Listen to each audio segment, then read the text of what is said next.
Item hashtag SCP-070. Object Class Safe. Special Containment Procedures. SCP-070 is to be kept within a 10-meter by 10-meter reinforced concrete room that is to be guarded and remotely monitored at all times.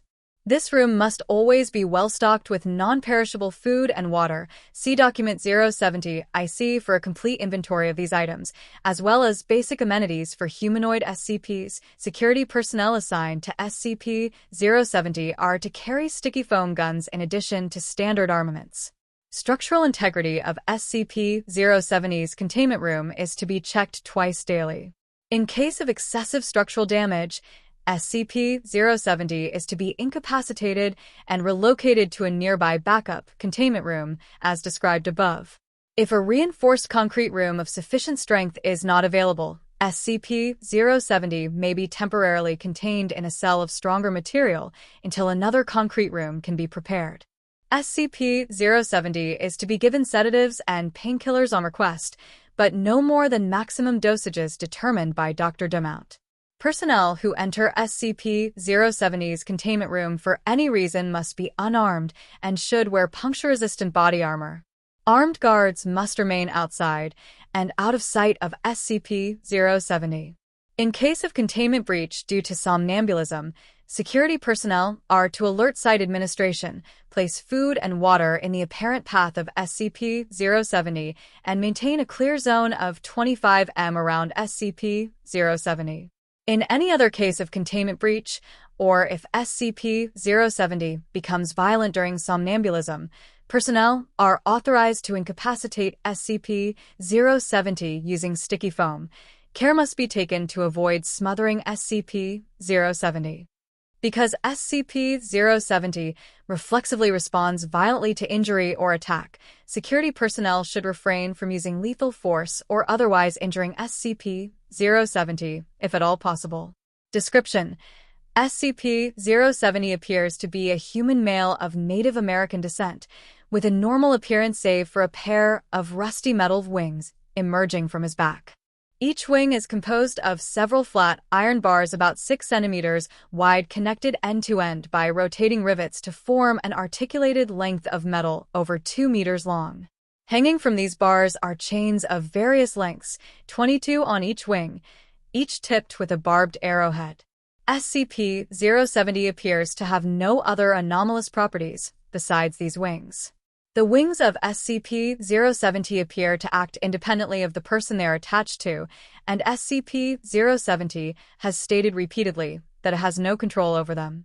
However, when damage has been done to the wings, SCP-070 has shown signs of physiological distress, including sweating, reduced blood flow to face, and screaming in pain.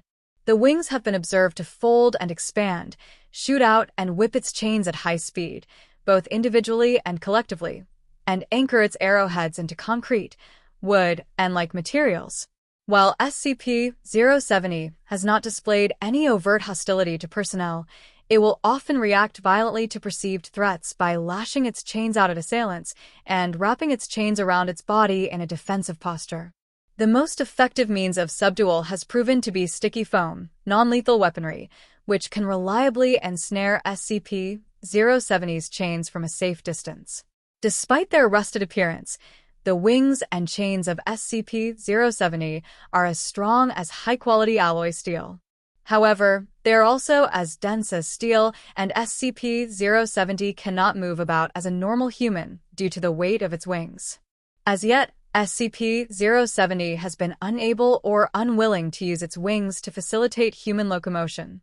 SCP-070 spends much of its time anchored to the walls and ceiling of its containment cell, usually sedated. Addendum 070-1. Incident 070-1.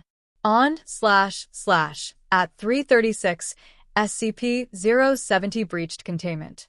Security personnel were advised that SCP-070 appeared to be asleep and were ordered to not engage SCP-070 and to keep others away.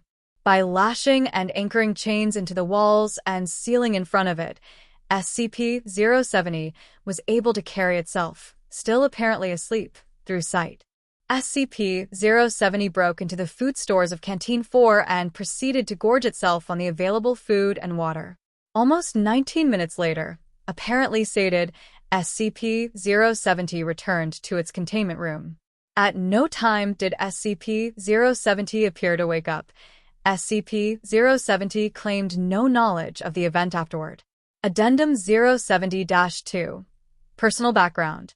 Interviews have revealed that SCP-070 is named and is capable of reciting the correct Social Security number for a U.S. citizen of the same name and age. SCP-070 claims to be a member of the Kiowa tribe and data expunged.